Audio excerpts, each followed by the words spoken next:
ಈಗಾಗಲೇ ಇವೆಂಟ್ ನೋಡಿದ್ದೀರಾ, ಯಾರು ಗೆದ್ರು ಟೈಟಲ್ ಅಂತ ಎಲ್ಲ.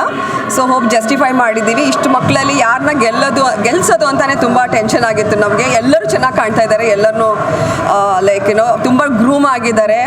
ಎಕ್ಸ್ಪೆಕ್ಟ್ ಮಾಡೋಕ್ಕಿಂತ ಜಾಸ್ತಿ ಪರ್ಫಾರ್ಮ್ ಮಾಡಿದ್ದಾರೆ. ಸೊ ಆ್ಯಕ್ಚುಲಿ ನಂಗೆ ತುಂಬ ಖುಷಿ ಆಯಿತು. ಕ್ವಾಲಿಟಿ ಮತ್ತು ಇದು ಈವೆಂಟ್ ಎಲ್ಲನೂ ಆರ್ಕಾರ್ ಹೋಟೆಲಲ್ಲಿ ಮಾಡ್ತಾ ಇದ್ದೀವಿ ಈ ಸಲ.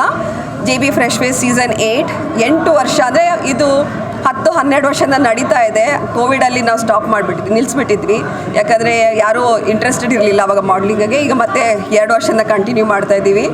ಸೊ ಏನಂದರೆ ಇಲ್ಲಿಂದ ಇವ್ರನ್ನ ಟ್ರೈನ್ ಮಾಡಿ ಫ್ಯಾಷನ್ ವೀಕಲ್ಲಿ 3 ಕಪಲ್ಸ್, ಬೆಸ್ಟ್ ರನ್ವೇ ಮಾಡಲು, ರನ್ನರು, ವಿನ್ನರ್, ಅವ್ರು 3 ಜನಕ್ಕೆ ಆಪರ್ಚುನಿಟಿ ಕೊಡ್ತೀವಿ ಸೂಪರ್ ಮಾಡೆಲ್ಸ್ ಜೊತೆ ವಾಕ್ ಮಾಡೋಕ್ಕೆ. ಮತ್ತು ಇಲ್ಲಿಂದ ಫಿಲ್ಮ್ ಫೇಸ್ ಆಗಲಿ ತುಂಬ ಜನ ಇದ್ದರು. ಪ್ರಭು ಮುನ್ಕರ್ ಬಂದಿದ್ದರು, ಸೂರಜ್ ಗೌಡ, ಅವರೆಲ್ಲನೂ ಹೊಸ OTT ಪ್ಲ್ಯಾಟ್ಫಾರ್ಮ್ಗೆ ಕಾಸ್ಟ್ ಮಾಡೋಕ್ಕೆ ತುಂಬ ಫೇಸಸ್ ಹುಡುಕ್ತಾ ಇದ್ದಾರೆ. ಆ್ಯಂಡ್ ಮೈಸೂರಲ್ಲಿ ತುಂಬ ಟ್ಯಾಲೆಂಟ್ ಇದೆ ಅಂತ ನಿಮ್ಗೆ ಗೊತ್ತಿದೆ. ತುಂಬ ಆ್ಯಕ್ಟರ್ಸ್ ಇಲ್ಲಿಂದ ದೊಡ್ಡವರಾಗಿದ್ದಾರೆ. ಸೊ ಅವ್ರಿಗೂ ಇಲ್ಲಿ ಬಂದು ನೋಡಿದ್ದಾರೆ. ಸೊ ಎಲ್ಲರೂ ಆ್ಯಕ್ಟಿಂಗ್ ಆಗಲಿ ಇಲ್ಲ ಪ್ರಿಂಟ್ ಶೂಟ್ ಆಗಲಿ ಅದಕ್ಕೆ ಎನ್ಕರೇಜ್ ಮಾಡ್ತೀವಿ. ಈಗ ಅಕಾರ್ ಹೋಟೆಲಲ್ಲೂ ಶೂಟ್ ಮಾಡಬೇಕು, ಸೊ ಸ್ವಲ್ಪ ಮಾಡೆಲ್ಸ್ನ ತಗೊಂಡು ಶೂಟ್ ಮಾಡ್ತೀವಿ. ಆ್ಯಂಡ್ ಇದನ್ನು ಈ ಈವೆಂಟ್ನ ಸಕ್ಸಸ್ಫುಲ್ ಮಾಡ್ಸೋಕ್ಕೆ ರಾಜ್ ಡೈಮಂಡ್ಸ್ ಅವ್ರು ತುಂಬ ಹೆಲ್ಪ್ ಮಾಡಿದ್ದಾರೆ. ಆ್ಯಂಡ್ ಅದ್ರ ಜೊತೆ ಕಂಕಣ ಸಿಲ್ಕ್ಸ್ ಅವರು ಹೆಲ್ಪ್ ಮಾಡಿದ್ದಾರೆ. ಅದರಿಂದ ನಮಗೆ ಈ ಈವೆಂಟ್ನ ಇಷ್ಟು ಸಕ್ಸಸ್ಫುಲ್ ಮಾಡೋಕ್ಕಾಗತ್ತೆ.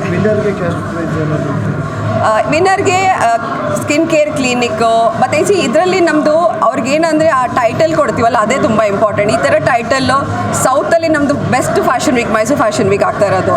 ಅವ್ರಿಗೆ ಆ ಥರ ಆಪರ್ಚುನಿಟಿ ಕ್ರಿಯೇಟ್ ಮಾಡಿಕೊಡ್ತೀವಿ ಅಂತ ಹೇಳಿದ್ರೆ ಅದೇನೇ ದೊಡ್ಡದು. ಯಾಕಂದರೆ ನಾನು ಮೈಸೂರು ಫ್ಯಾಷನ್ ವೀಕಿಗೆ ಆಡಿಷನ್ ಮಾಡಿದಾಗ ಡೆಲ್ಲಿ, ಬಾಂಬೆಲೆಲ್ಲ ಮಾಡ್ತಿದ್ದ ಸೂಪರ್ ಮಾಡೆಲ್ಸು 100 ಜನ ಬರ್ತಾರೆ. ಅದರಲ್ಲಿ 2 ಫೇಸ್ ತೊಗೊಳ್ಳೋದು ನಾವು. ಸೊ ಆ ಥರ ನಮ್ಮ ಇದರಿಂದ 3 ಜನಕ್ಕೆ ನಾವು ರನ್ವೇ ಕಳಿಸ್ತಾ ಇದ್ದೀವಿ ಅಂದರೆ ಅದು ಗ್ರೇಟ್ ಆಪರ್ಚುನಿಟಿ. ಆ್ಯಂಡ್ ಇದನ್ನು ಇನ್ನೂ ಬೆಳ್ಕೊಂಡು ಹೋಗಲಿ. 8 ಸೀಸನ್ 9th 10th ಇನ್ನೂ ಜಾಸ್ತಿ ಮಾಡೋಣ ಅಂತ ಆಶಿಸ್ತೀನಿ.